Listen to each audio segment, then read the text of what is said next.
નમસ્કાર વિદ્યાર્થીઓ, lecture number 3 અહીંયા આપણે સ્ટાર્ટ કરીએ છીએ। તો અગાઉ આપણે લેક્ચર નંબર 2 ની અંદર આપણે વાત કરી છે કે વિદ્યુત રાસાયણિક કોષ અથવા તો ડેનિયલ કોષની અંદર આપણે વાત કરી છે કે આપણે બીકર જે છે કે જેની અંદર આપણે ZnSO4 નું જલીય દ્રાવણ લેવામાં આવે છે, એની અંદર આપણે ઝિંક ધાતુની પટ્ટી આપણે ડુબાડેલી છે।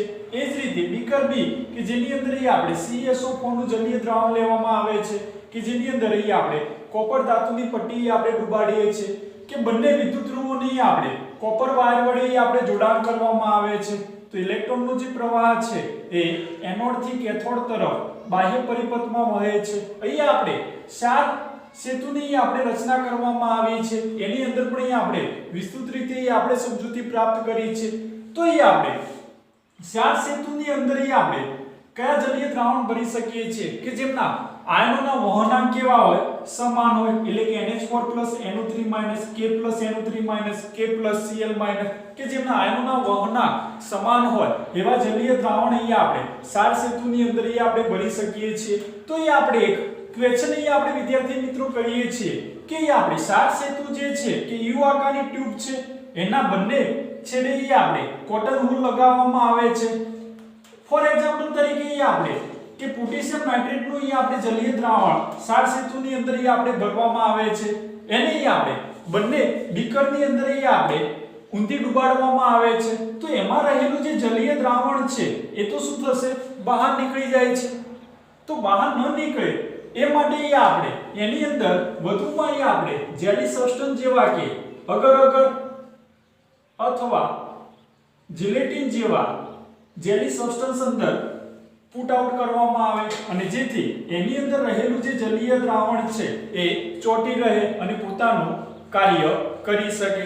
નેક્સ્ટ ટોપિક આપણે વાત કરીએ કે ટ્રાન્સપોર્ટ અંગ એટલે શું।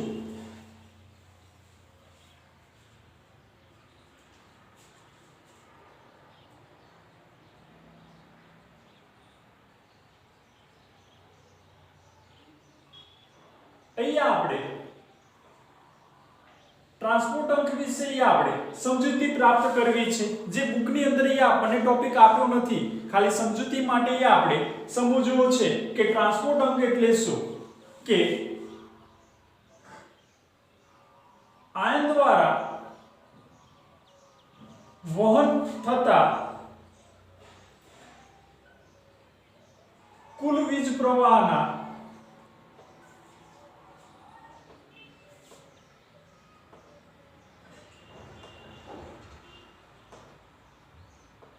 અંશને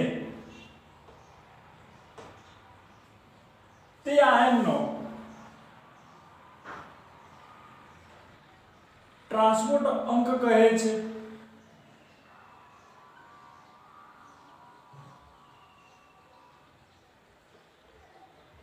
કે ટ્રાન્સપોર્ટ અંક માટે આપણે ડેફિનેશન લખી છે કે આયન દ્વારા વહન થતા કુલ વિદ્યુત પ્રવાહના અંશને તે આયનનો આપણે ટ્રાન્સપોર્ટ અંક તરીકે આપણે ઓળખી શકીએ છીએ। કે ફોર એક્ઝામ્પલ તરીકે આપણે વાત કરીએ કે એનાયનનો ટ્રાન્સપોર્ટ અંક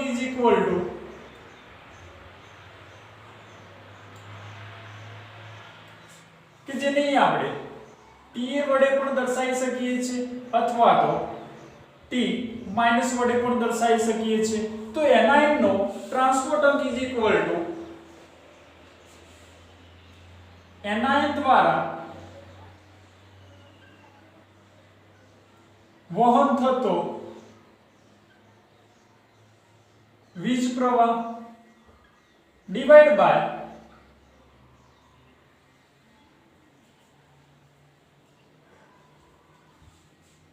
દ્રાવણમાંથી પસાર કરે કુલ વીજ પ્રવાહ। કે આપણે એનાયન માટે આપણે ટ્રાન્સપોર્ટ અંક લખીએ છીએ, જેને આપણે TA વડે દર્શાવો છો અથવા તો T માઈનસ સિમ્બોલ વડે દર્શાવી શકીએ છીએ। તો એનાયનનો ટ્રાન્સપોર્ટ અંક એનાયન દ્વારા વહન થતો વીજ પ્રવાહ ડિવાઇડ બાય દ્રાવણમાંથી પસાર કરે કુલ વીજ પ્રવાહ। એ જ રીતે આપણે કેટાયનનો ટ્રાન્સપોર્ટ અંક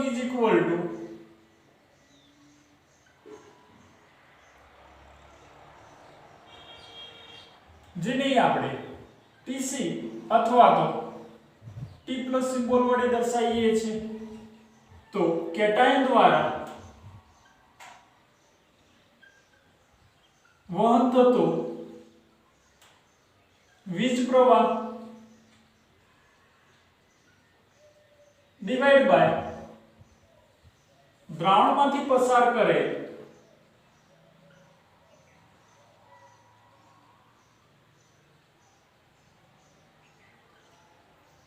કુલ વીજ પ્રવાહ.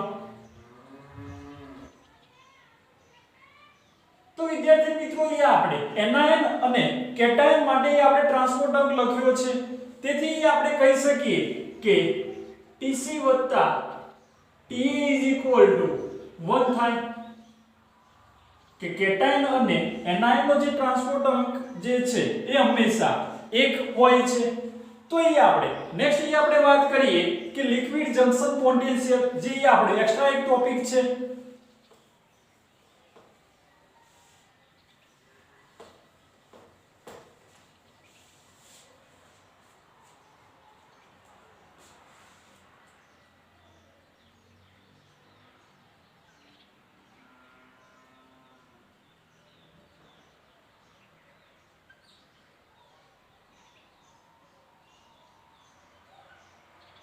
જેને આપણે LJP વડે આપણે દર્શાવી શકીએ છીએ. તો લિક્વિડ જંકશન પોટેન્શિયલ ની અંદર આપણે વાત કરીએ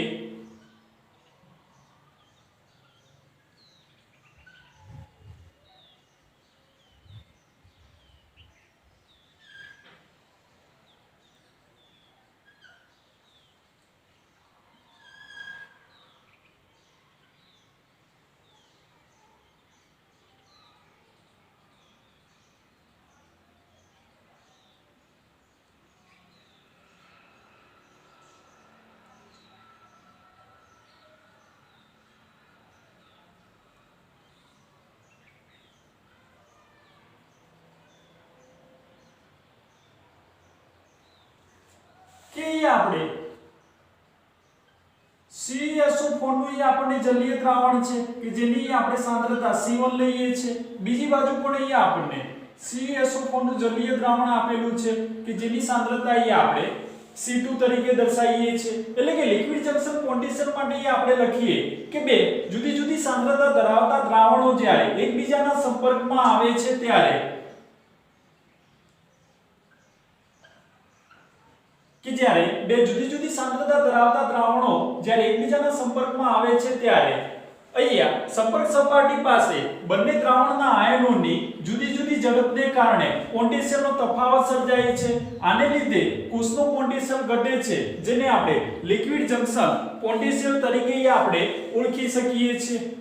તો એ આપણે લખી શકીએ કે જુદી જુદી સાંદ્રતા ધરાવતા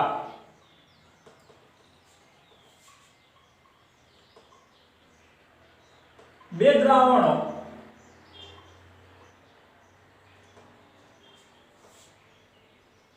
એકબીજાના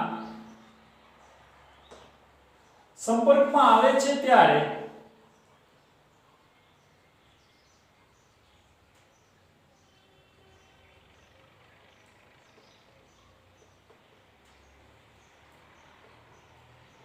સંપર્ક સપાટી પાસે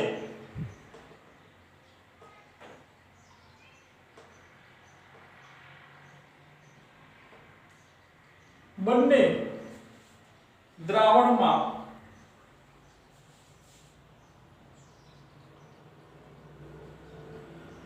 બંને દ્રાવણના આયનોની જુદી જુદી ઝડપને કારણે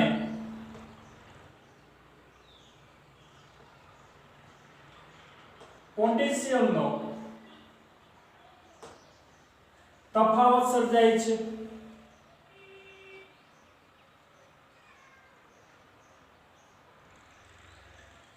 તેથી કોષનું પોટેન્શિયલ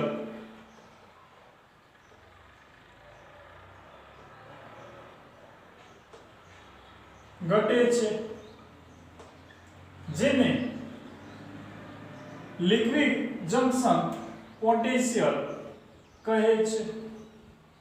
તો અહીંયા આપણે લિક્વિડ જંકશન પોટેન્શિયલ માટે આપણે ડેફિનેશન લખી છે કે કઈ આપણને C1 સાંદ્રતા છે અને એકબીજા દ્રાવણની આપણને C2 સાંદ્રતા છે. તો અહીંયા બંને જે છે એ આપણે કોપર વિદ્યુતધ્રુવ અહીંયા આપણે લેવામાં આવે છે. તો અહીંયા જુદી જુદી સાંદ્રતા ધરાવતા બે દ્રાવણો જ્યારે એકબીજાના જ્યારે સંપર્કમાં આવે છે ત્યારે સંપર્ક સપાટી પાસે બંને દ્રાવણના આયનોની જુદી જુદી ઝડપને કારણે પોટેન્શિયલની અંદર એ આપણને તફાવત સર્જાય છે, જેથી કોષનું પોટેન્શિયલ જે છે એ ઘટે છે, જેને આપણે લિક્વિડ જંકશન પોટેન્શિયલ તરીકે આપણે ઓળખી શકીએ છીએ. નેક્સ્ટ અહીંયા આપણે એક પોઈન્ટ છે આપણે વાત કરીએ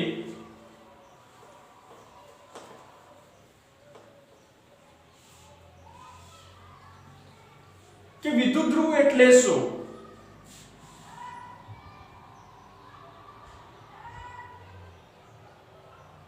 તો અગાઉ અહીંયા આપણે વિદ્યુતધ્રુવ માટે આપણે ડેફિનેશન લખી છે કે દ્રાવણમાં ડૂબાડેલી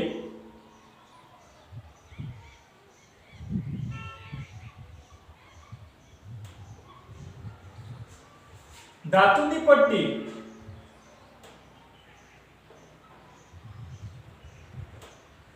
કે જેના પર પ્રક્રિયાઓ થાય છે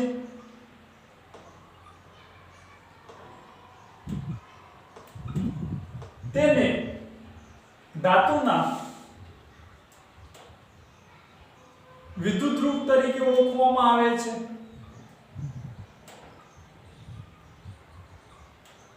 કે વિદ્યુતધ્રુવ માટે આપણે વિદ્યાર્થી મિત્રો આપણે ડેફિનેશન લખીએ છીએ કે દ્રાવણમાં ડૂબાડેલી ધાતુની પટ્ટી કે જેની ઉપર ઓક્સિડેશન અથવા તો રિડક્શન પ્રક્રિયાઓ થાય છે તેને આપણે ધાતુના વિદ્યુતધ્રુવ તરીકે ઓળખવામાં આવે છે. જેના મુખ્યત્વે આપણને ત્રણ પ્રકારે આપણને આપેલા છે: સક્રિય વિદ્યુતધ્રુવ, નિષ્ક્રિય વિદ્યુતધ્રુવ અને વાયુમય વિદ્યુતધ્રુવ. તો ફર્સ્ટ ટાઇપ્સ ની અંદર આપણે વાત કરીએ કે સક્રિય વિદ્યુતધ્રુવ એટલે શું? કે જેના પરમાણુઓ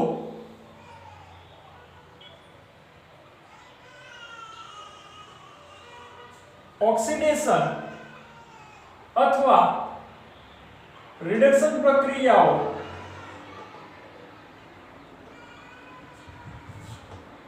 અનુભવે છે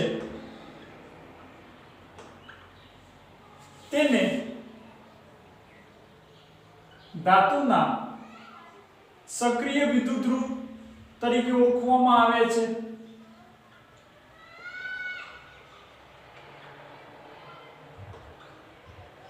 કે સક્રિય વિદ્યુતધ્રુવ માટે આપણે ડેફિનેશન લખીએ છીએ કે જેના પરમાણુઓ ઓક્સિડેશન કે રિડક્શન પ્રક્રિયાઓ અનુભવે છે તેને આપણે ધાતુના સક્રિય વિદ્યુતધ્રુવ તરીકે ઓળખવામાં આવે છે. ફોર એક્ઝામ્પલ તરીકે વાત કરીએ કે કોપર, ઝીંક, નિકલ, સિલ્વર વગેરે જે છે કે જેને આપણે ધાતુના સક્રિય વિદ્યુતધ્રુવ તરીકે આપણે ઓળખીએ છીએ. સેકન્ડ ટાઇપ્સની આપણે વાત કરીએ કે નિષ્ક્રિય વિદ્યુતધ્રુવ એટલે શું?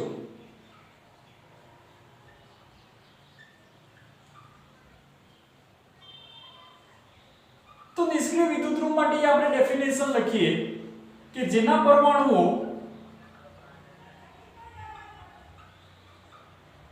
ઓક્સિડેશન અથવા રિડક્શન પ્રક્રિયાઓ અનુભવતા નથી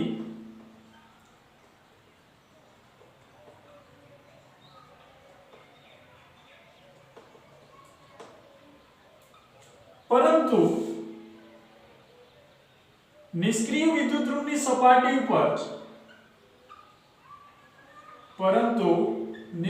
વિદ્યુતધ્રુવની સપાટી ઉપર ઓક્સિડેશન અથવા રિડક્શન પ્રક્રિયાઓ થાય છે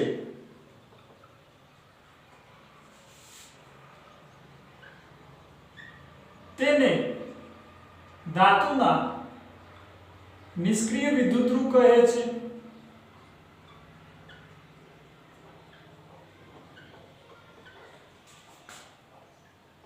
કે વિદ્યાર્થી મિત્રો અહીંયા આપણે નિષ્ક્રિય વિદ્યુતધ્રુવ માટે આપણે ડેફિનેશન લખીએ છે કે જેના પરમાણુઓ ઓક્સિડેશન અથવા તો રિડક્શન પ્રક્રિયા અનુભવતા નથી, પરંતુ નિષ્ક્રિય વિદ્યુતધ્રુવની સપાટી ઉપર અહીંયા આપણને ઓક્સિડેશન અથવા તો રિડક્શન પ્રક્રિયાઓ થાય છે, એને અહીંયા આપણે ધાતુના નિષ્ક્રિય વિદ્યુતધ્રુવ તરીકે આપણે ઓળખી શકીએ છીએ. તો અહીંયા આપણે દાખલા તરીકે આપણે વાત કરીએ કે પ્લેટિનમ અને ગ્રેફાઇટ જે છે કે જેને આપણે ધાતુના નિષ્ક્રિય વિદ્યુતધ્રુવ તરીકે આપણે ઓળખી શકીએ છીએ. એક્ઝામ્પલ તરીકે આપણે વાત કરીએ કે ફોર એક્ઝામ્પલ તરીકે પ્લેટિનમ અને ગ્રેફાઇટ કે જે ધાતુના નિષ્ક્રિય વિદ્યુતધ્રુવ તરીકે આપણે ઓળખી શકીએ છીએ. અહીં આપણે એક ઉદાહરણ લઈએ કે જેમ કે Fe2+ અને Fe3+ આયનોનો કોષની પ્રક્રિયામાં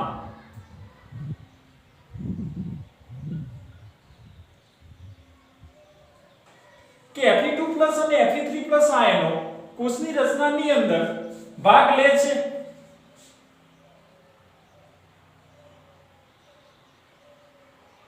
અને તેમાં પ્લેટિનમ નિષ્ક્રિય વિદ્યુતધ્રુવ તરીકે ઉપયોગ કરવામાં આવે છે.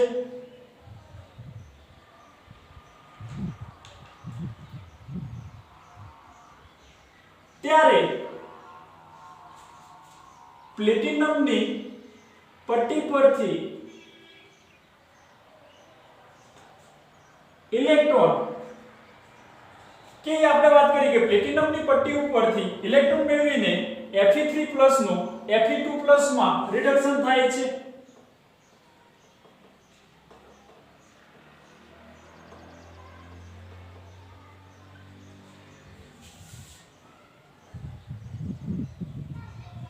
જ્યારે Fe2+ નું Fe3+ માં ઓક્સિડેશન થાય છે. તો અહીંયા એની માટે અહીંયા આપણે રિએક્શન અહીંયા આપણે લખી શકીએ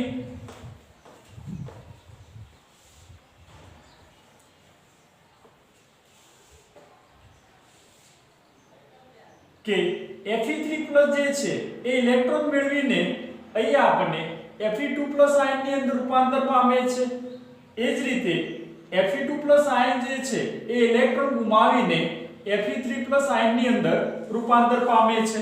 અને લાસ્ટ અહીંયા આપણે ટાઇપ્સની અંદર વાત કરીએ કે વાયુમય વિદ્યુતધ્રુવ.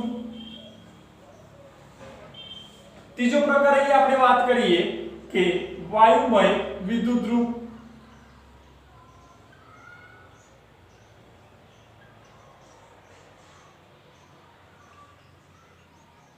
તો વાયુમય વિદ્યુતધ્રુવ એ નિષ્ક્રિય વિદ્યુતધ્રુવ જેવા જ છે.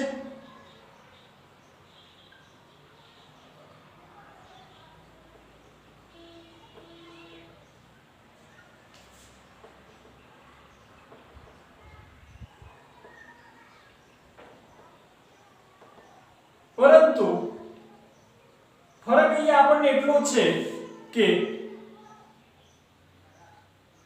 નિષ્ક્રિય વિદ્યુતધ્રુવની સપાટી પરથી વાયુ પસાર કરવામાં આવે છે.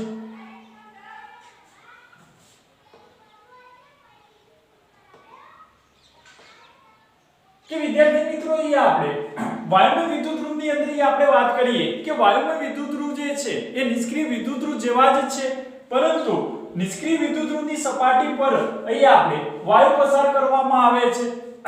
ફોર એક્ઝામ્પલ તરીકે આપણે વાત કરીએ કે હાઇડ્રોજન વાયુ વિદ્યુતધ્રુવમાં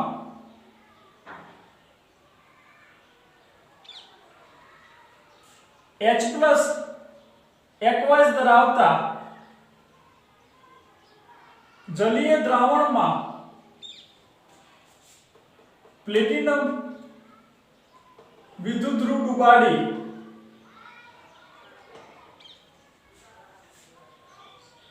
હાઇડ્રોજન વાયુ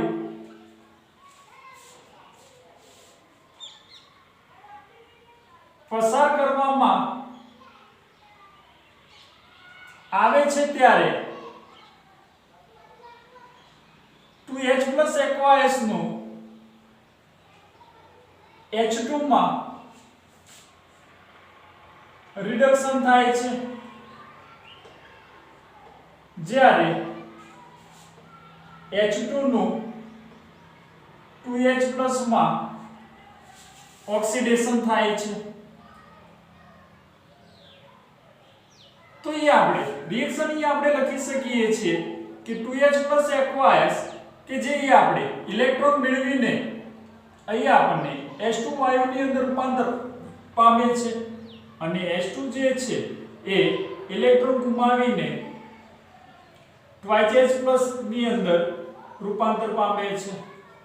તો એ આપણે વિદ્યાર્થી મિત્રો એ આપણે વિદ્યુત ધ્રુવના એ આપણે મુખ્યત્વે એ આપણે ત્રણ પ્રકારની અંદર એ આપણે વાત કરી છે: સક્રિય, નિષ્ક્રિય અને વાયુમય વિદ્યુત ધ્રુવ. અને લાસ્ટ ટોપિક એ આપણે વાત કરીએ કે અર્ધકોષ એટલે શું.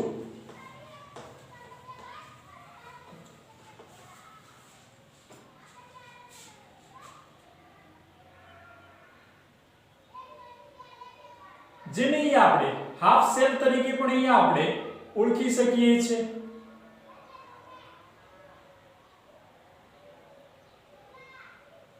તો અર્ધકોષ માટે આપણે ડેફિનેશન લખીએ કે વિદ્યુત ધ્રુવ અને તેને જે દ્રાવણમાં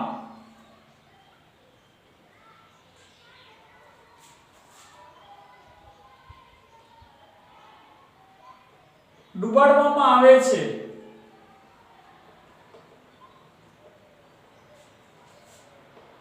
તે દ્રાવણ સંયુક્તપણે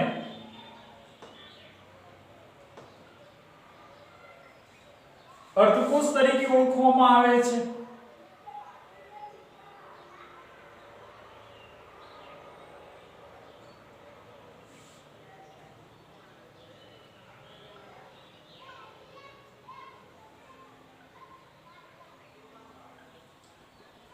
કે અર્ધકોષ માટે આપણે ડેફિનેશન લખીએ છીએ કે વિદ્યુત ધ્રુવ અને તેને જે દ્રાવણમાં ડુબાડવામાં આવે છે તે દ્રાવણ સંયુક્તપણે અર્ધકોષ તરીકે ઓળખવામાં આવે છે.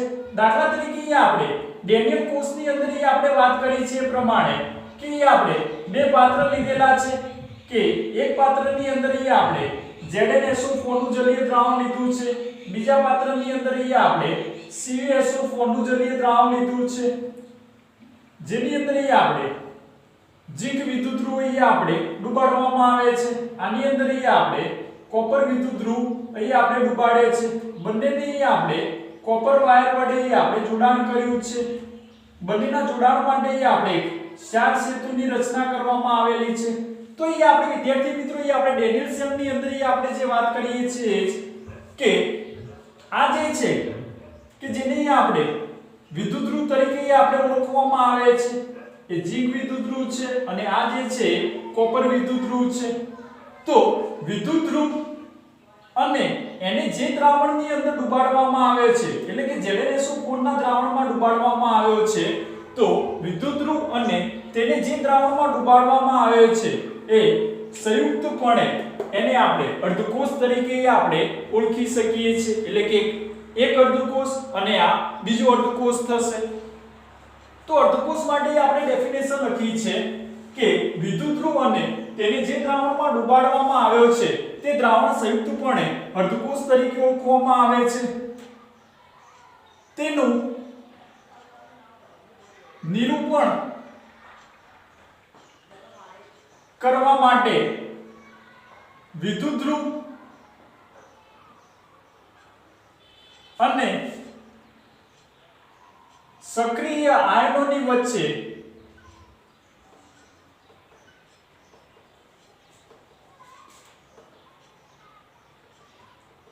ઊભી લીટી વડે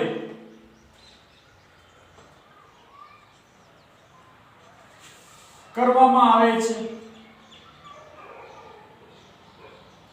કે અર્ધકોષનું જે નિરૂપણ કરવા માટે વિદ્યુત ધ્રુવ અને સક્રિય આયનોની વચ્ચે અહીંયા આપણે ઊભી લીટી વડે કરવામાં આવે છે. ફોર એક્ઝામ્પલ તરીકે આપણે વાત કરીએ કે દાખલા તરીકે અહીંયા આપણે કે Zs સોલિડ અર્ધકોષ Zn2 aqueous અહીંયા આપણે લખી શકીએ છીએ. એટલે કે અહીંયા જે ઊભી લીટી જે છે વર્ટિકલ લાઈન એ ઝિંક ધાતુની પટ્ટી અને દ્રાવણમાં રહેલા Zn2+ આયનનો સંપર્ક દર્શાવે છે.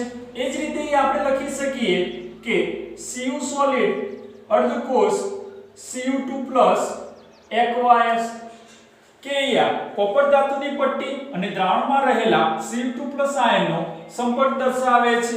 એ જ રીતે આપણે નેક્સ્ટ આપણે એક્ઝામ્પલ લખી શકીએ Fe સોલિડ ધેટ અર્ધકોષ Fe2+ aqueous કે આપણે આયન ધાતુની પટ્ટી અને દ્રાવણમાં રહેલા Fe2+ આયનનો સંપર્ક દર્શાવે છે.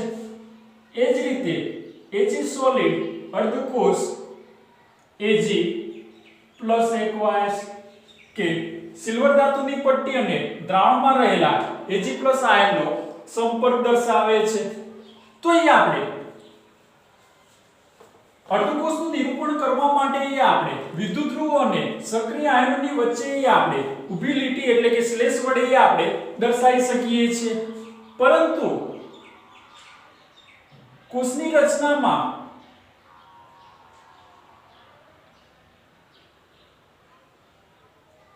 વાયુ સંકળાયેલો હોય તો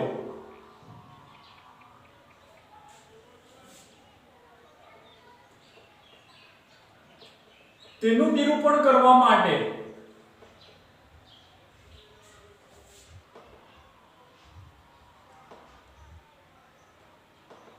નિષ્ક્રિય વિદ્યુત ધ્રુવ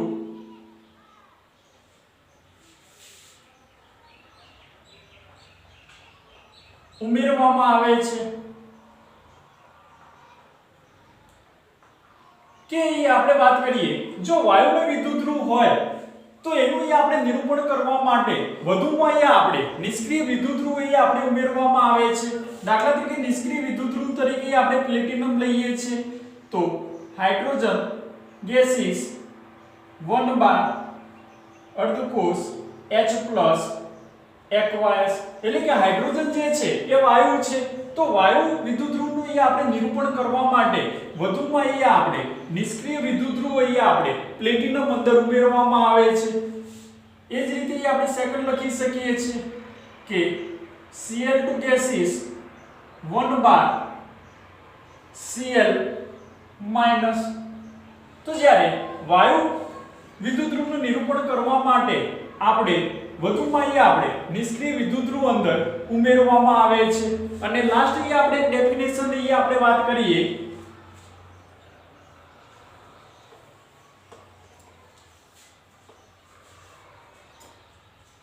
કે પ્રમાણિત કોષ એટલે શું?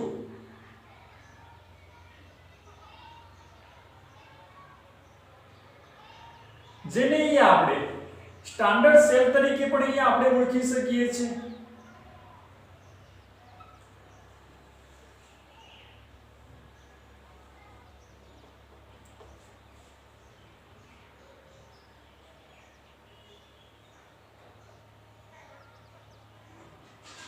તો પ્રમાણિત કોષ માટે આપણે વાત કરીએ કે કોષની પ્રક્રિયા સાથે સંકળાયેલ આયનોની સાંદ્રતા 1 મોલ પર લિટર હોય અને એની સાથે જો કોઈ વાયુ સંકળાયેલો હોય તો એનું દબાણ 1 બાર અને જો તાપમાન 298 કેલ્વિન હોય એવા કોષને આપણે પ્રમાણિત કોષ એટલે કે સ્ટાન્ડર્ડ સેલ તરીકે આપણે ઓળખી શકીએ છીએ. તો પ્રમાણિત કોષ માટે આપણે ડેફિનેશન લખીએ કે જો કોષની પ્રક્રિયા સાથે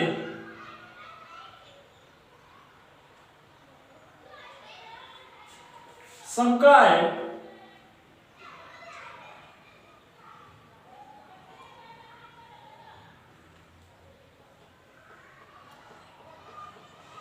આયનોની સાંદ્રતા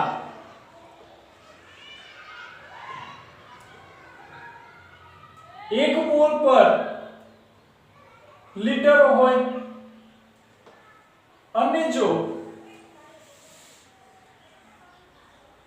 તેની સાથે કોઈ વાયુ સંકળાયેલો હોય તો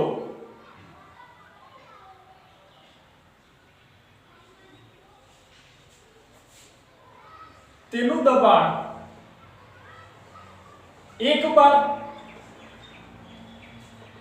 અને તાપમાન 298 કેલ્વિન હોય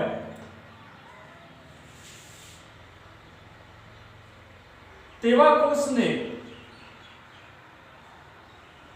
પ્રમાણિત કોષ તરીકે આપણે ઓળખવામાં આવે છે। તો પ્રમાણિત કોષ માટે આપણે ડેફિનેશન લખીએ છીએ કે જો કોષની પ્રક્રિયા સાથે સંકળાયેલ આયનની સાંદ્રતા 1 મોલ પર લિટર હોય અને જો એની સાથે કોઈ વાયુ સંકળાયેલો હોય તો એનું દબાણ 1 બાર અને તાપમાન 298 કેલ્વિન હોય તેવા કોષને આપણે સ્ટાન્ડર્ડ સેલ્સ એટલે કે પ્રમાણિત કોષ તરીકે આપણે ઓળખવામાં આવે છે। Thank you.